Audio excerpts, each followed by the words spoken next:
It's the 7th day and truce is still holding out in Gaza. The temporary ceasefire set to expire today has now been extended by both the parties, with the conditions of the agreement being the same. The pause has been extended for one more day.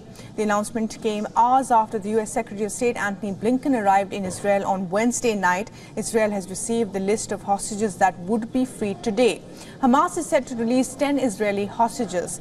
Earlier on Wednesday, the 6 rounds of hostage detainees swap took place. Hamas released 16 Israeli hostages along with 4 Thai hostages and 2 Israeli Russian women. In return, Israel also released 30 Palestinian prisoners. So far, 70 Israelis and 210 Palestinian prisoners have been released as a part of the deal. In addition, 27 foreigners, including Thai nationals and Filipino hostages, have also been released outside the deal. Our correspondent Jody Cohen is at the Sherba Medical Center in Israel's Ramat Gan and spoke with Itamar, a teenager in Israel who is suffering from post-traumatic stress disorder.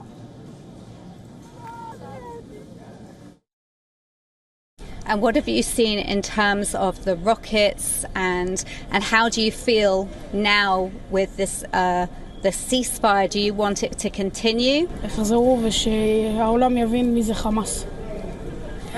I want that ceasefire will not end. I want to Israel will win the Hamas and understand that this is ISIS-Hamas, a very horrible organization. And my wish, my big wish, that all of the kidnaps will return to his families to home. Thank you. And according to the deal agreed upon, Israel says for every additional release of 10 hostages, truce could be extended for one more day. But both the sides had earlier warned that they were ready to resume fighting. Hamas had instructed its fighters to maintain high military readiness, while Israel has also said that its troops would move into operational mode very quickly into Gaza if the truce expires. However, there are growing calls for a more sustained pause in the fighting. Amid the family unions and pause in fighting, Israel's army says it is investigating a claim by Hamas's armed wing that a 10-month-old baby hostage, his 4-year-old brother and their mother all have been killed in an Israeli bombing attack in Gaza. Meanwhile, amid the lull in fighting in Gaza, Hamas has claimed responsibility for shooting in Jerusalem that has killed 3 people and wounded 8 others. The Palestinian group says this response is to the unprecedented crimes that are occurring in Gaza and in Jenin. Earlier, United Nations Antonio Guterres demanded a truce, a true humanitarian ceasefire in Gaza. He further warned that residents in the besieged Strip are in the midst of an epic humanitarian catastrophe. The World Food Programme also warned that Gazans are facing a high risk of famine. Israeli airstrikes have killed around 15,000 people in Gaza while displacing 1.7 million.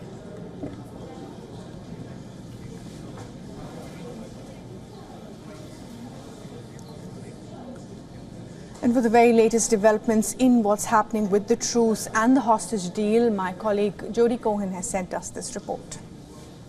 I've been speaking to staff here at the Sheba Medical Center in Ramat Gan. Now, this is where most of the hostages released on Wednesday night were brought for medical and psychological treatment. I've been told that they have various injuries and they've obviously been through an enormous trauma, held in captivity for more than 7 weeks. I've also been speaking with relatives of some of the hostages released, including the brother-in-law of Moran Stella Yanai, one of the released hostages, who said he can't say much out of concern for the remaining hostages, but that she had been through hell. Around 136 hostages still remain in Gaza, and US Secretary of State Antony Blinken is in Israel in his 4th visit here since the 7th of October massacre. Blinken's visit comes as a shooting attack has been carried out in Jerusalem by 2 Hamas members, in which 3 Israelis have been killed and 6 injured.